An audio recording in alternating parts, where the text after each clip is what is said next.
This is known as a small cauldron, like the bubbling pot cauldron. It's very green. It's a very green map. Anyway, the interesting thing about cauldron is where all the reclaim is, in the middle. There's 14,000 reclaim, so not a giant amount, but all the reclaim is in the middle. All the big rocks. I mean, there's trees and stuff all over the place, but the rocks and the actual reclaim to have is all across the middle here. So there is absolutely a reason to get up here and fight. You want to take care of that. Anyway, this is a ladder match as well. So these are random teammates. As you can see by the scores, they're all down to individual numbers. We have Team 1 across here at the top and Team 2 across here at the bottom. Let's have an introduction of these guys and see what we're dealing with. Okay, first up, Team number 1. On the far left-hand side, it is Kilgore Troot. Yeah, it can just be Kilgore. Anyway, he's been given the red color, and we see he has chosen UEF. Beside him for team number 2, or say beside, all the way back in the middle, it is Bladham.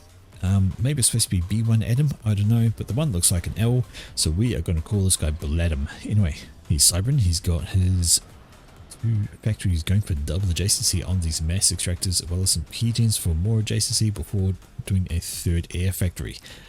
Beside him in the middle, it is Fleischesser. We've seen Fleischesser before, and we're pretty sure that means Flesh Eater, but we're not going to go there too much. It's going to be Flash, and he is white color today, and he is UEF, grabbing a Hydro at the back there. Finally, for team number 1, over on the right hand side is Commander starting to go for a wander. It is Timaster. Not sure if it's Timaster or T-Master, so we're just going to murder and call it Timaster. Master is 0 from, and he's been given the yellow color, and as mentioned, he is on the way towards the front. Okay, let's have an introduction of team number 2 on the far right hand side.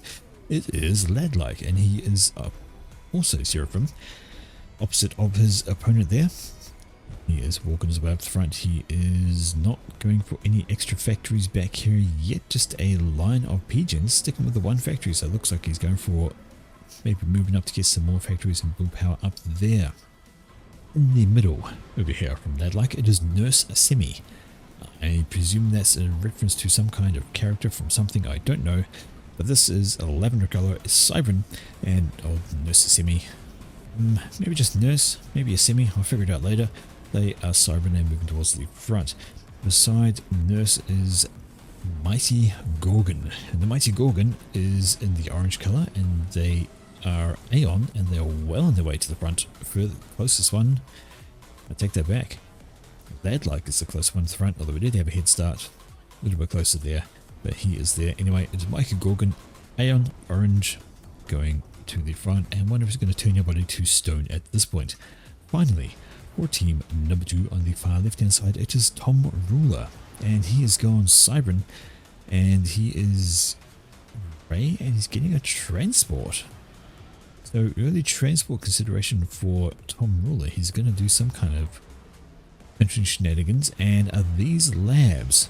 Is he going to do a ghetto gunship drop? Alright, we're going to check this. This looks like a ghetto gunship. I hear fighting somewhere else. I know I do. But I want to check what this thing's doing. So it looks like ghetto gunship. Grabbing a few engineers as well, so why not? Pick up a few engineers, go drop them somewhere in the mid, and have the ghetto gunship be extra annoying. Although it's still just loitering around, it has 6 units. It's time to go. Indeed, off it flies. Okay. Let's have a look. Is there anything really to stop it? The answer is kind of no. We're going to bomber over this way. We do have the command of wander up from Bladham. Over there we have Mighty Gorgon having a shootout with a few units down there. He's going to be fine. And we can see that's actually a drop up on the ridge, so maybe those were just defensive. Or no, he's only dropped off the 1 engineer. They're not defensive to take out anything else that might have been dropped there. And here we go. Ghetto gunship time. Firing away and missing horribly. Never mind. I thought, oh, actually, no. If he actually loiters around and that drops down a wee bit in altitude, so it was actually a bit too high up for those to reach, can now kill stuff off. There we go. Engineer, lab, and a lab, and another couple of labs here. Going to take some problems, but Interceptor is out from Bladham, and that is a signal that you want to get your units off that sooner rather than later. Down into the yellow, down into the red. Ooh, The interceptor, what did it do? Did it fly into the ground? Because it just seemed to stop hitting the transport for a bit.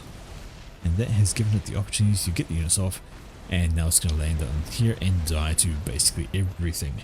But up this way we see the engineers have turned up. They're slapping down a point defense right away. The 2 labs moved in, killed off an NG, and the commander's on the way as well from Toronto. So interesting little choice there. It did work out though. Got the engineer up this way, killed off a few things down here, and got the drop up here for some extra bonus. But in the middle, let's see how we're going. And this is Nurse Semi wandering into T1 point defense range. You don't want to do that in your commander. You really don't, because they will damage you horribly and you're gonna have a bad time. You really want to take out T1 PD with other stuff? Yes, you could. When it's just 1 versus 1, commander versus T1 PD, you can tank it for a bit. You can win the battle, but you'll be very hurt. And if there's anything else in the region, such as a commander or opposing forces, you're going to have a really bad time. Okay, we have a gun upgrade going down here for Ladlike, so he reckons he's got enough eco to do that right now. First upgrade of the game going down there.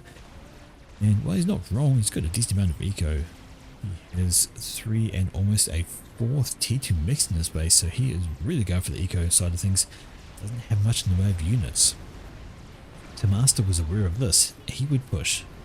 If he knew how little there was in front of him, that would be an absolute push. And this...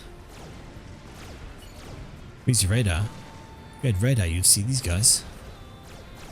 These can just simply roll on over. They can just wander straight past. These guys could switch over and roll straight through as well. There's nothing. Well, I say nothing. There's barely anything. Slowed down, got a few tanks here. Yes, there's some factories here with some build capacity they can do. They can pipe out some units, but at the moment, it ain't so good. Timister could roll forward with what he's got. Really good. But anyway, the action's going on in the middle just while we're doing that. Oh, upgrade going down there for Vladimir. He has gun upgrade completed. And this is a whole bunch of units pushing in unwisely from Vladimir. They have run into a superior force belonging to the combined forces, I should say, of Nurse and Gorgon. Gorgon's there with his comm, Nurse is there with their comm. And that is going to be a rout. But now the gun comm from Vladimir has turned up. That's going to be not so great news for a Semi, who is trying to run away but is just taking all the extra damage. So the problem here for the Nurse is the range. Nurse Semi knows the comm's there but is out of range and is just getting gradually blinked on down to death from there. You can see using the radar signature is Vladimir trying to get some work done, but now he has to fall back. He cannot continue up that front, and gun upgrade is done. Well, speed upgrade is done for Gorgon, so he can at least shoot fast. Not at range though, so he could still be kited by Vladimir, and these forces could push on through right now. They could rush this way and cause some issues. And speaking of rushing somewhere, okay, these forces have finally come down from Timister, but they have now run into a gun comm. And that is not going to help their cause. Up this way, there was a T1 PD slapped down by Ladlike, and that's going to be enough to hold this little region until some T1 Arty can come along. Oh, look, T1 Arty. And they can take care of that not quick, but right over this way, it has been Mighty Gorgon holding the line. Nurse Semi is just behind the scenes a little bit, just staying out of the main battle, but killing units off at a distance. Doesn't want to loiter though. About to ask why this wasn't shooting back, because it's T1 anti-air. It wasn't the T1 PD, it was T1 anti-air. So anyway, it is Gorgon and a Semi right here, and it is a push from Vladimir, but Vladimir is running out of units, and Gorgon is looking pretty healthy. Having said that, Vladimir has a rank of units here that's going to absolutely help, and has some units pushing over this way now, just to cause some issues for Tom Ruler. Tom Ruler needs to be careful of that, but hello Renegade! Uh-oh. Now it's Vladimir's turn to be unable to fire back. His commander can't do anything, literally cannot do a thing about Renegade. He can just sit there and tickle down south all day, every day, and in comes some interceptors from Vladimir. That's what he can do about the Renegade. And the Renegade is going to get caught out. No escort, except for a single inter here, but it's going to go down. There it goes. One dead Renegade. But it has been enough to shoo Vladimir away. His commander doesn't want to loiter around too much longer, knowing that there is T2 air in the mix. And hello, Tom Roller with a few T1 arties up on the ridge here, and they can just start lobbing their shells down and causing some issues. They can land and kill off units here if they connect, which they are cybering, so they are horribly inaccurate. Over this side, let's have a look. Well, Ladlike has pushed right on up his comm, Guncom versus Guncom and surrounding army. Ladlike not looking too healthy at the moment. He's lost actually about half of his hit points. He does not want to loiter around there. He has got to run away. Needs to keep out of range of Timister, who could actually push on up and take care of all of these units. Kind of think the push is on for Tim there, especially keeping his commander in range, and though he may have missed his opportunity, he needed to keep his units moving. Now they have to try and get in range of Ladlike's combo once again. They're just going to gradually take damage after damage. Tiny little pints of movement coming along here from Leicester, but they're not going to get too much done. Maybe come and swing off some of that, but right here, yeah, you can see. Unfortunately, he's missed a trick. The units did not keep up with Ladlike, and they've just turned into fodder for the gun commander. Right up here, we can see all the T1 artillery having a go. All the shells dropping over the edge, but they're not really hitting anything. As Cybran artillery is wont to do, the accuracy is horrible. Occasionally they will hit things almost by accident rather than deliberation, I feel. A lot of the time they sort of fire in this general direction and try to do some damage, but over on the left hand side it is Tom grabbing stealth on his commander, so it doesn't want to be seen by radar. And these defensive units up here, well, they've run into some T2 and a shield. That's never going to end well for T1. You don't want to do that. But there's going to be pressure coming down the left hand side. This is Kilgore. He's got a gun commander. He's got some T2 units with him. In the middle, this is Mighty Gorgon trying to get some work done, although having some problems. And now Fleisches is here with T2, and Vladimir's there as well to help out. So should Gorgon decide to push, it's going to be a bad time, because it's going to be T2 PD in the way, as well as a gun comm of Vladimir. Alright, that is going to be I predict that to be a hold for these guys in the mid. That is, I mean, Gorgon can try, but the triads, they can see him, right? Yeah, they can see him. You know, there's two triads, and there's no way he can water around on that with commanders in the region as well. Gonna have a bad time if he decides to. Okay, that is certainly a hold in the mid for team number 1. Okay, left hand side is a hold for team number 1 there up on the ridge, so they got map control in the mid, map control on the left. They don't have this ridge, and nobody has this ridge right now, kind of surprising. And the right hand side, well, that belongs to Timister. Here comes a Renegade though. It's going to run into a T1 anti-air, which is going to take forever and half a day to chip through the health of that thing. In the meantime, it's just going to ignore it and kill everything else. Again, it changes its mind, decides the anti-air needs to die. This is Gorgon trying to be all sneaky and clever, trying to get his commander into spots where he can be kind of irritating, but as soon as he's noticed, there we go, now comes the triad fire, just going to tank that to the face. Maybe you don't want to do that. Not a clever idea by any stretch. Alright, and up here we have Tom Ruler. Well, he's decided to take on this slot all by himself, and that's a terrible idea. I say terrible because it bloody well is. Trying to take on a gun comm and T2 units with just your commander is not going to work out very well. He's got some rhinos behind him, but they're playing fuck the ground. They are shooting what they should not. And on the other side, we can see shells are actually making it over the ridge sometimes from those pillars, and yeah, that is Tom Miller being forced back, although Kilgore is not pushing with his comm. He is sticking back there, and he's let his units die. He could have been up front with his comm and doing some damage, overcharging the rhinos and soaking some while letting his units do the damage, but it's a bit late now. He's only got a mongoose and a few T1 RT. His comm wants to think about either falling back or just grabbing this reclaim and not pushing that far. Okay, up here we can see Mighty Gorgon is having a tickle fight with Vladimir.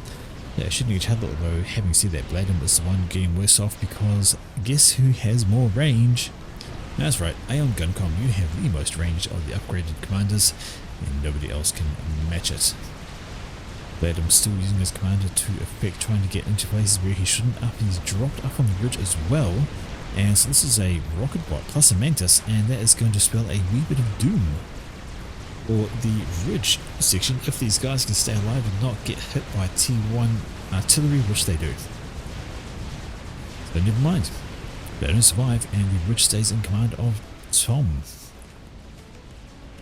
Right down this way, Mighty Gorgon undrops into the yellow, but way down under half health is Vladimir. He's got 5,000 left, and he needs to keep out of range of this. Really needs to keep out of range of Gorgon. He will die if he tries to push that over the side. We see T2 PD going down for older Semi over here. Just Cerberus turrets, but there's something over nothing, and they'll be able to just kind of hold that area from any kind of pushes. Speaking of pushes and units and holding areas, there's a few Ushivas here for Ladlike, and they are basically just facing off against the massed forces of Timister. I'm still sticking with the T1 route for the moment. I think that's a mistrick that he should think about going T2. It is 15 minutes into the game. T2 is kind of a must. Maybe even looking at going T3 at this point.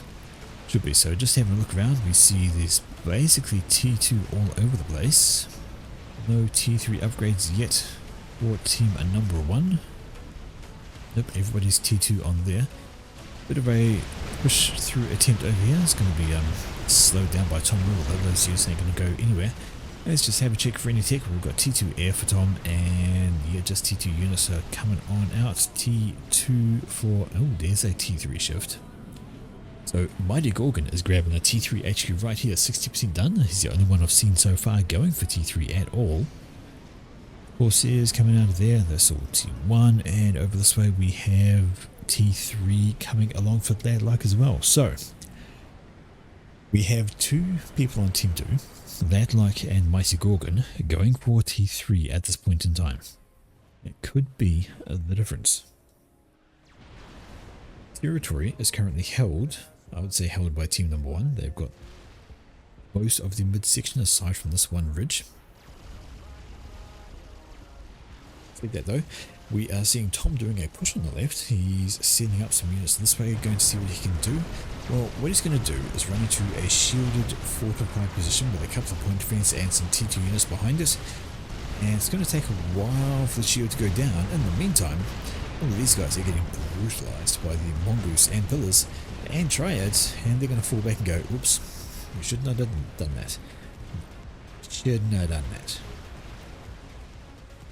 Okay, we have another drop up this way. This time it's a band of mantis, and they are on the move.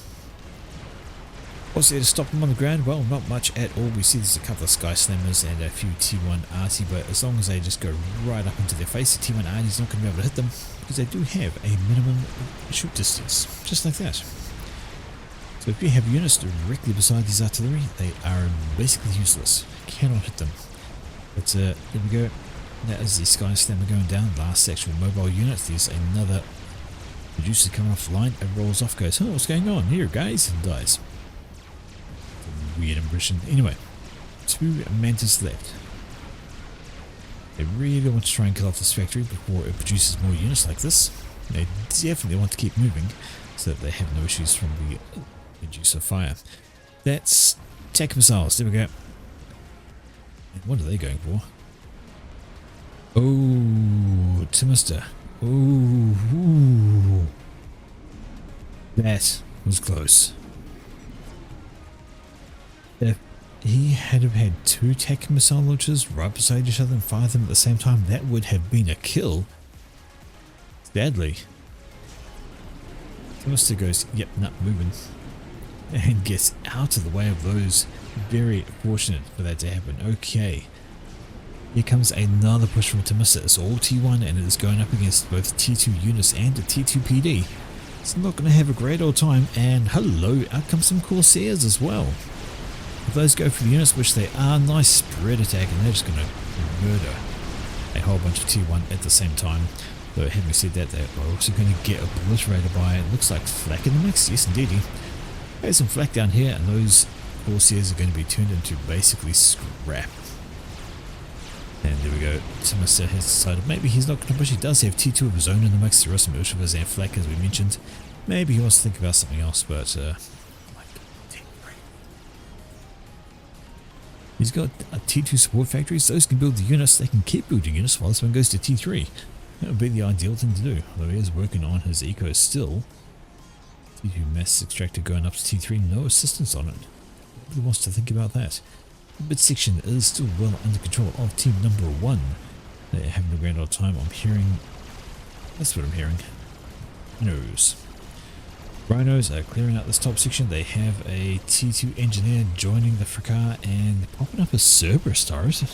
Okay, so even if the Rhinos die, there's going to be a Cerberus turret which is going to have a grand old go at all of this.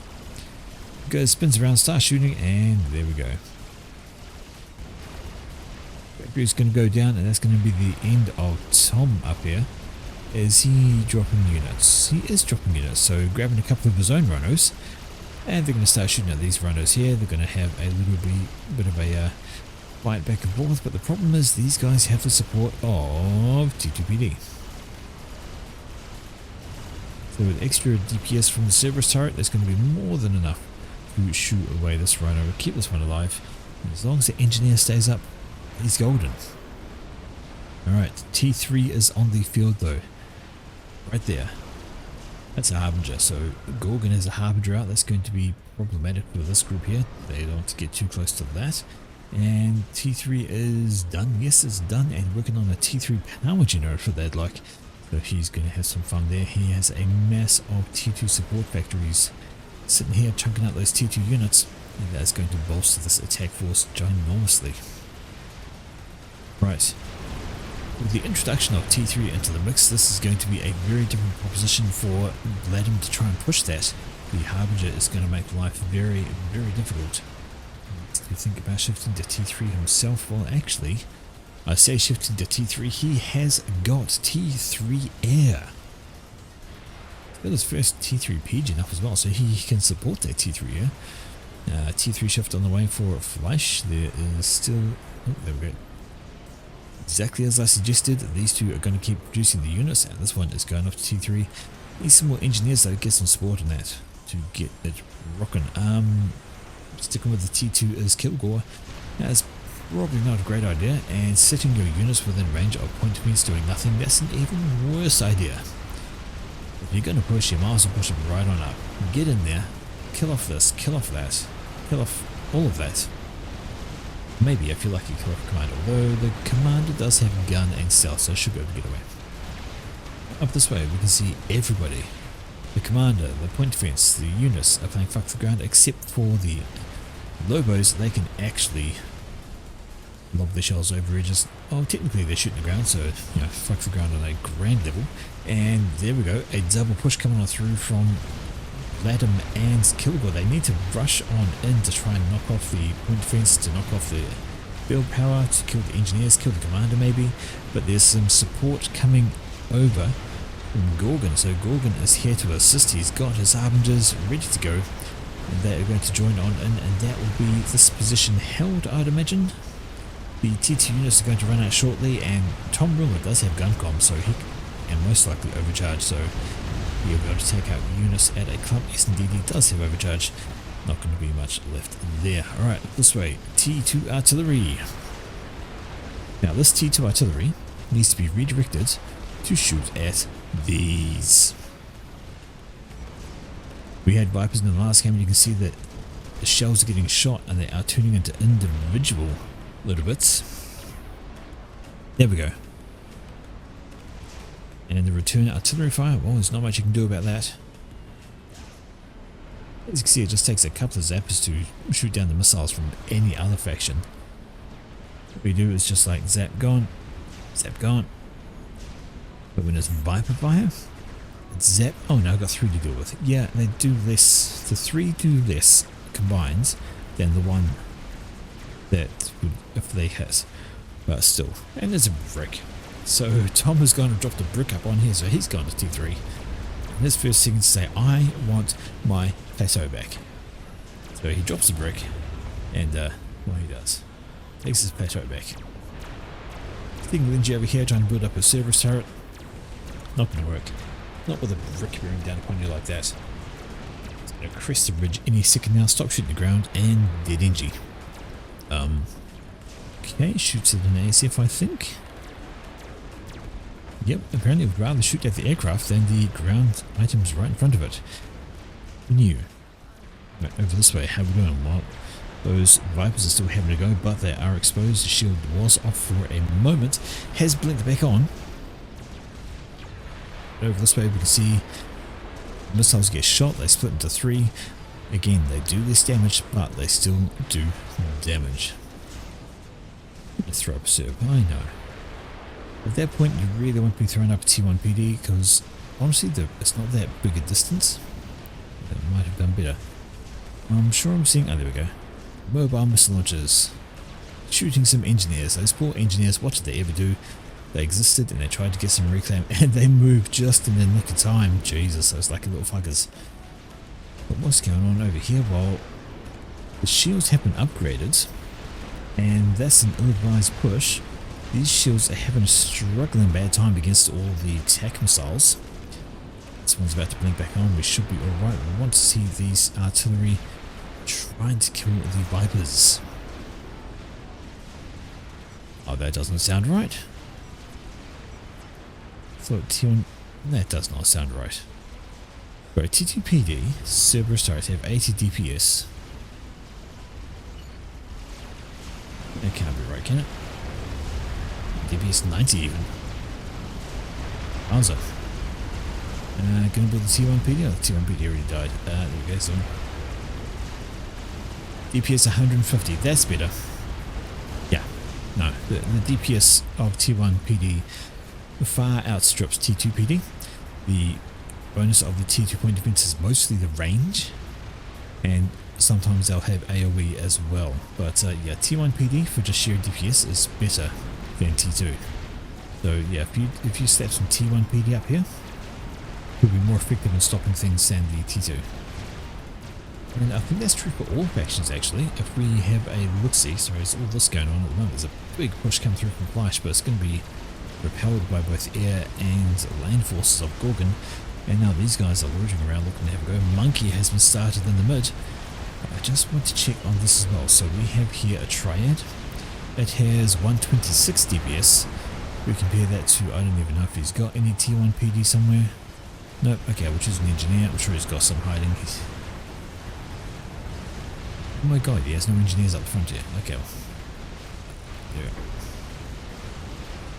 T1 PD for UEF, 150, so not quite as bad. 126 for the triad compared to the 90 for the Cerberus turret. So yeah, definitely better off. It's UEF over there coming from there, but look at this. T3 and T2 mix coming in from Mighty Gorgon and Tom Law, and it is shredded. This midsection, these T2 arty, they're under threat, especially with that going on. The Monkey is under threat from all of this, and what is going on with everything else? The triads are trying to shoot at the sniper pods. The sniper bot just peeking over the hill, doing as snipers do, just having a little peek, not coming to the front, just seeing what it can tickle down. But Lad, oh heck, speaking of the Monkey and experimentals, Ladlike has finished a chicken. So 25 minutes in, Ladlike has finished a chicken, and he's been under the cosh a bit up here, and now we know why. He's been letting it happen. He's been just simply soaking up the pressure there for all of this. Because he has been focusing on a chicken, and that is going to be a problem. Dear oh dear. What are those going for? Where did those come from? They came from that trajectory, right? Like this? Cooling ground? Yes, indeed like that cooling ground. That's interesting, but here we go. The chicken announces itself with announces its arrival with firepower and Kasplat. Kasplat. Now, can't hear it. Shooting a gun. There we go. It has been seen. And that is going to be an issue. So not only do all these units have to try and deal with the chicken, they've got to try and deal with all the units around it as well. There's a lot of villagers, and this is a lot of T1. This is going to be a bloodbath. This chicken can just march on through. Absolutely march on through, obliterating everything down. There's even a brick in the mix as well, so that's been gifted over. But that's not great.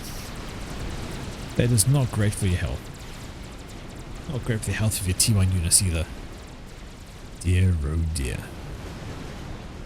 Scrap bomber comes on over there. That could be key to trying to keep that chicken up. Trying to do something to that chicken, but Strat is going to be welcomed by T3 anti-air lightning tanks and some ASFs out from a semi, so dear oh dear. Yep, all T2. Yes, all T2 have lower DPS than T1. This is why if you're getting rushed, T1 is the answer. Because T1 is shorter range, but it just has that much extra DPS, and you can build it quicker. Yep, so you want, when you have time to establish yourself, definitely T2 for extra range, but when you're getting rushed, slap down T1. Because if you have T2 build power, you're going to build the T1 a lot quicker, for a lot cheaper. It has more DPS, it has less health, but the extra DPS and how rapidly you can spam them up is very important. So we're just going to keep an eye on this chicken, and while we're doing that, we'll just demonstrate. T2 PD, 528 mass, T1 PD, 250. So you can get two of these up. The time it takes to get up one of these, and they have more health combined. So the only thing T1 PD does worse than T2 is the range. That's it. Mass for mass, they have high DPS, they have more health, but yeah, they just don't have range. So range is absolutely what separates T2. Okay. I don't think they've got anything to stop this chicken. I'm sitting there watching it wandering around. There's a huge number of units down here, but again, they're mostly T1, and trying to get that monkey back up again Vladimir goes back to the monkey.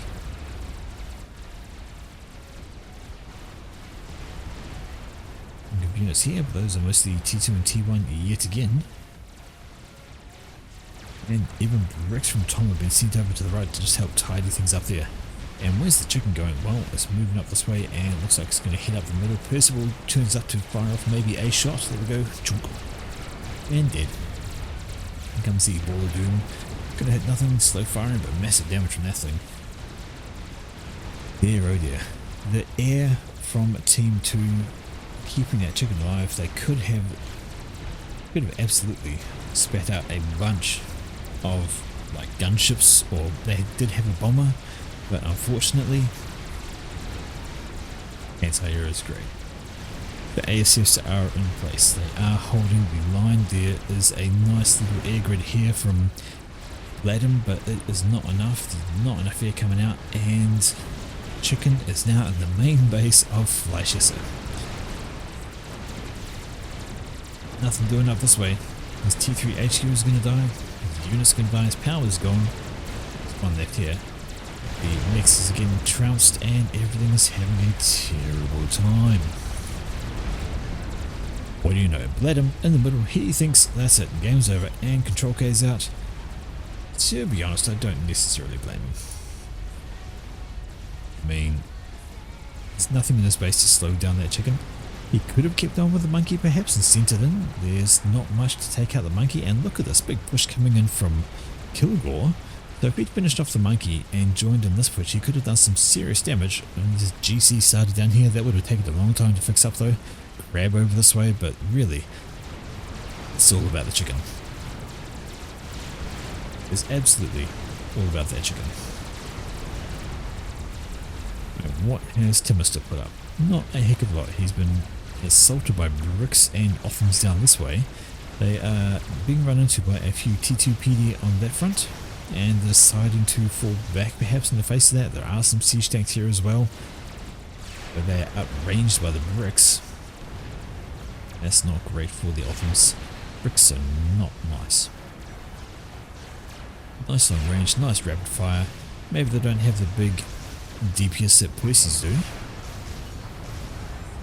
What do they have anyway? DPS 312 for the brick. It's not bad really. DPS of an Otham is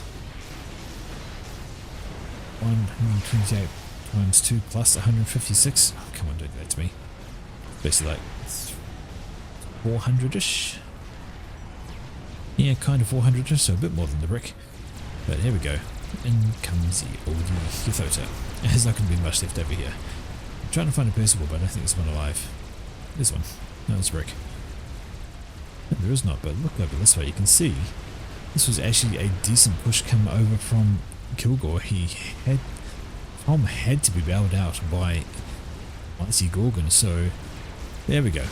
That is Timister out of the game. He is done for.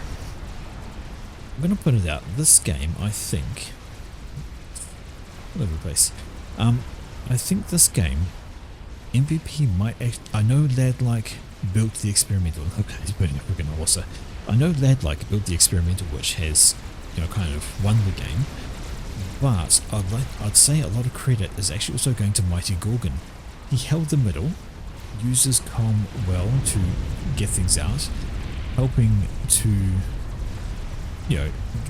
push back when a semi was getting shoved in.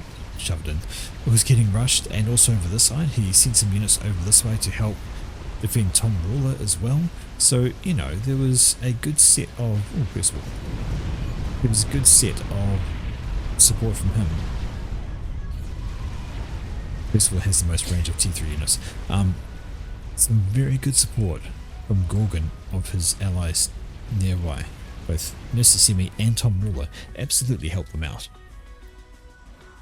But there we have it.